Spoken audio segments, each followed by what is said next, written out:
यही कारण है कि उपनिषद के सारे ऋषि महर्षि पतंजलि कहते हैं, मनचाही चीजों को पाने के विज्ञान के अनुसार वास्तविक कृतज्ञता तो वह होती है एक सद्गुरु के सानिध्य में रहने वाला शिष्य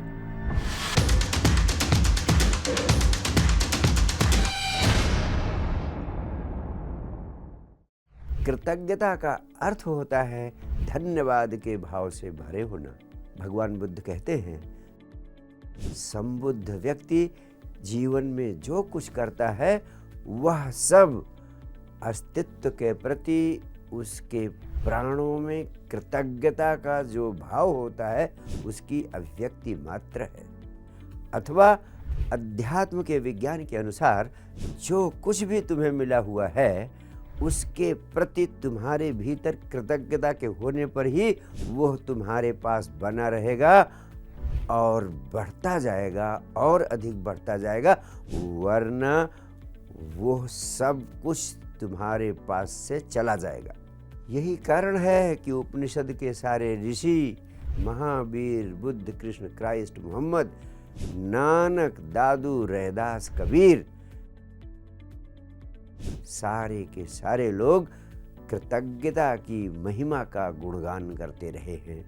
अधिकांश लोगों को कुछ भी मिल जाए लेकिन वे जीवन में कभी कृतज्ञता अनुभव नहीं करते हैं।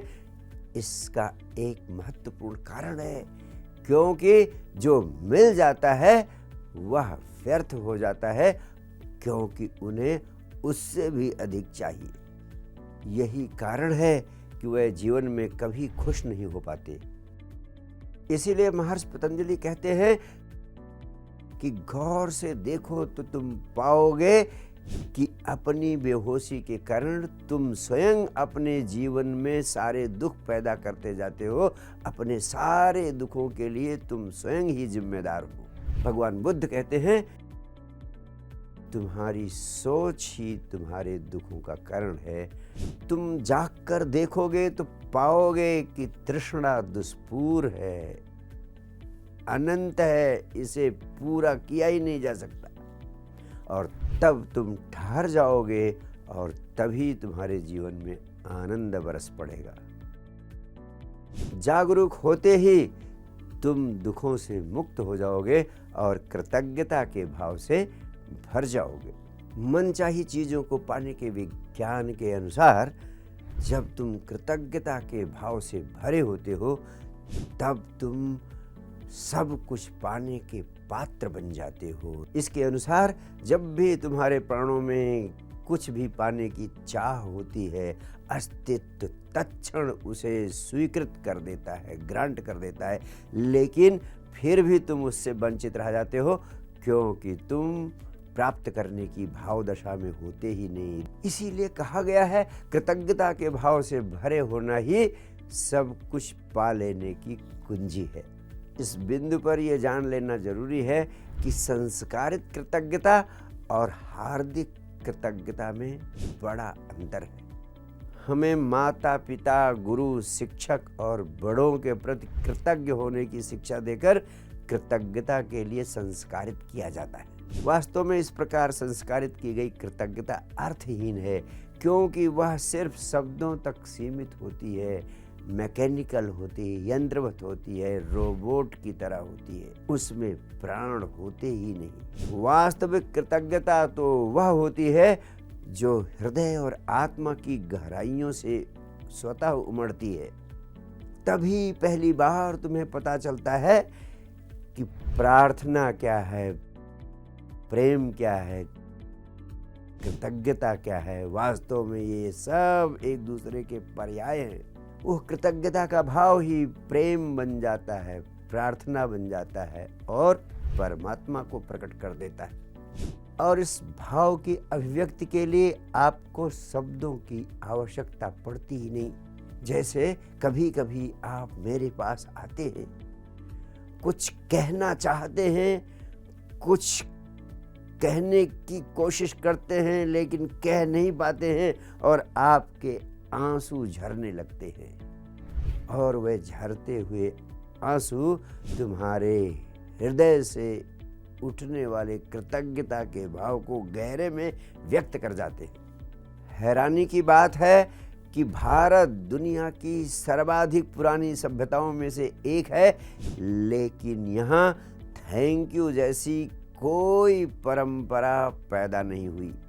इसके विपरीत पश्चिम के देशों में थैंक यू बोलने की फॉर्मल ट्रेनिंग बचपन से ही दी जाती है। मेरा मानना है सिर्फ भारत के लोग इस गहरे राज को समझ सके कि शब्दों के माध्यम से हृदय को उड़ेला नहीं जा सकता और उन्हें व्यक्त करने के लिए शब्द व्यर्थ हो जाते हैं।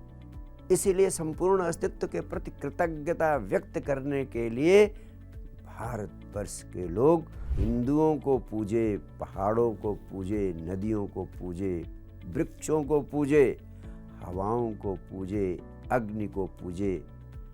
इस अस्तित्व में जो कुछ भी सार्थक दिखाई पड़ा सबके प्रति झुक गए और यह झुकना वास्तव में कृतज्ञता की अभिव्यक्ति का प्रतीक है, कृतज्ञता से भरे होने का प्रतीक है। ऐसा दुनिया की किसी और धरती पर संभव नहीं हो सका। बड़ी गहरी समझ के लोग थे भारत के लोग, जो झुकने का राज समझ सके। वास्तव में यही कृतज्ञता की अभिव्यक्ति थी।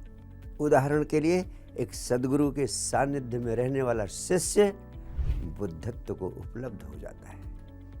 वो इतना भाव से भर जाता है कि वो थैंक यू की अभिव्यक्ति नहीं करता, बल्कि उसके चरणों में अपना सिर रख देता है।